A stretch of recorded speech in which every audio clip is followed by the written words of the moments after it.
Chapter 4: The Need for the Good Religion in the West. Here we want to explore why the good religion is needed in our society today and why it is needed now. Most everyone today feels a certain sense of crisis in life and culture. Something is fundamentally wrong with the world, and it feels like it is all leading up to something. Largely, these are feelings that every generation has had, especially after the establishment of Christian churches in the West had instilled a sense of apocalyptic urgency. This was instilled for reasons of coercion and manipulation through fear, and it plays into universal human psychology as each of us approaches our own mortality. Through the centuries, there have been always crises and moments of great historical drama.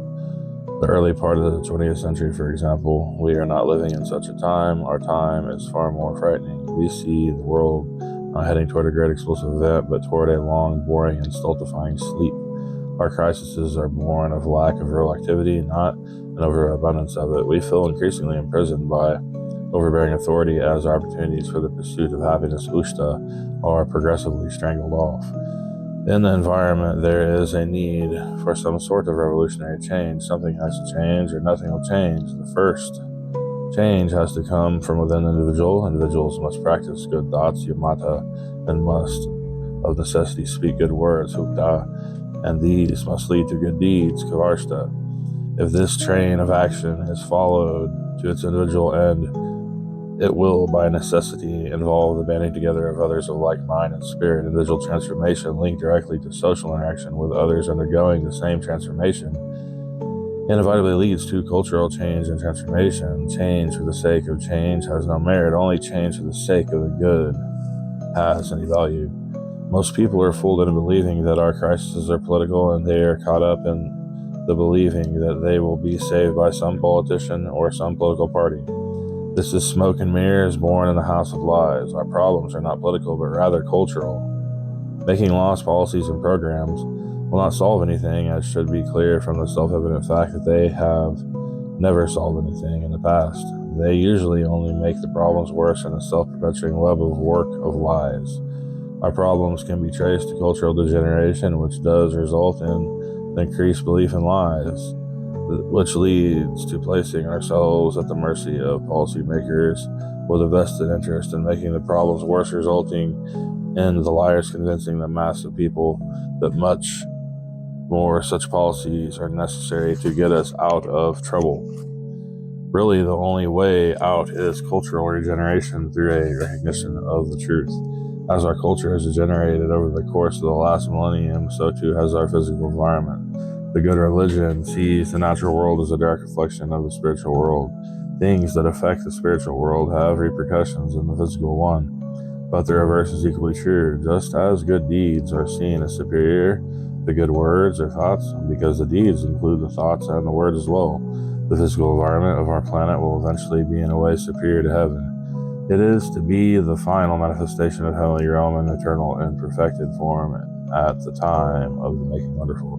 Humanity is responsible for maintaining and regenerating the physical environment as a duty to the good religion itself. Those who would wish to improve the environment have no better theories than the Mazda is on this subject with which to support their desires. Ultimately, the atheist can always say, "So what?" And the Christian can say, "The Lord is coming soon, and the world will be destroyed and judged by him, so who cares?" In the good religion, we want to preserve the world and perfect it, as the wise Lord has taught us to strive for. Humanity has an active role in this. Our present world is beset by a general atmosphere of crisis. People want to and need change, but because you are miserable in your present state does not mean that it is wise to create changes for the mere sake of making changes in the hope that everything will get better. False change is no solution. The patterns of positive transformation are well known. They are also known to be difficult, often painful, and sometimes dangerous. The good religion teaches these methods. The keys to true magic are at home with those who invented the Magians. The aim of the good religion, the Magian way, is happiness ushta, which synthesizes wisdom, strength, and well-being. These are the guidelines needed by modern man. as they are needed by humanity at all stages of time and in all historical contexts. The crisis cannot be avoided by adopting defensive stances and lurching from one critical situation to the next. A clear and straightforward attack on the source of all crisis is called for. Forces of destruction, chaos, and disease and ignorance must be confronted and defeated with powerful weapons provided by rituals and ethics of a good religion. What one finds when this is done is a development takes place. By development rather than change, we mean that there is an unfolding of our own inner divine natures as each stage of the unfolding occurs. We move from one form to another and are thus transformed. Revolutionary alterations in our forms of life using imagined, never seen before patterns lead to disaster. Such shadowy and dreaming notions are the whisperings of the lie.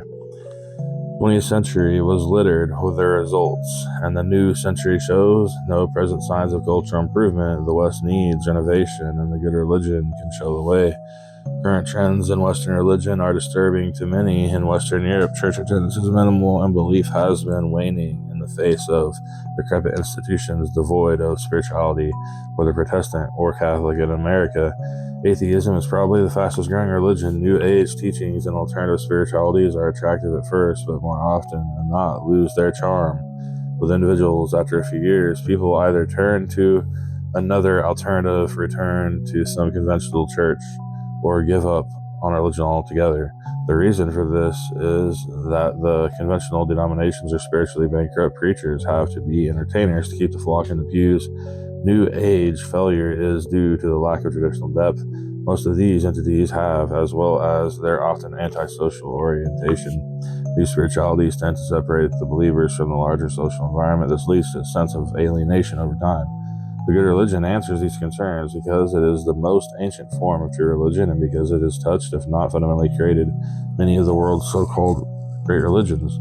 It has both the depth and deep connectivity. It connects us not only with our own deep level of pre-Christian roots, but also to our historical religions, be Christian, Jewish, or Muslim. The religion has been carried forth in a traditional manner from the time of Zarathustra with the rites and prayers that they created in those days, which continue to be performed today, just as they were almost 4,000 years ago. No other religion can make similar claims. The Occidental Temple has much pioneering work to do to bring the essence of the vision the first time and then to follow the way to the West again. And we see the wonderful blend of tradition and innovation as necessity. Innovation is necessary to renovation. So-called Western civilization is in trouble. It is in crisis mode. It requires the recognition, and the problems are radical, deep-level cultural ones, not political or economic ones.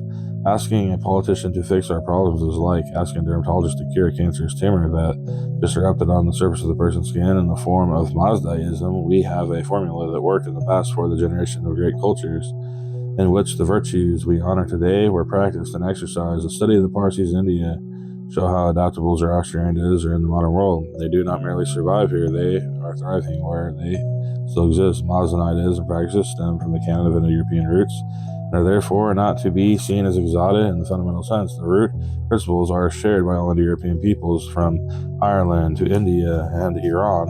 The West will be renewed with a fresh look at its own deepest level roots. Much of the imagery and symbolism used to take advantage of the exotic or the East. The utility of this is, and it supplies to freshness needed to make the impact required. Also, we have found that the actual sounds of the Western prayers mantras have their own power that goes beyond their literal meanings. The West needs this message, and it comes at a time predicted in the beginning of a new millennium. Here, in the darkest hour, we glimpse the first sparks of the making wonderful.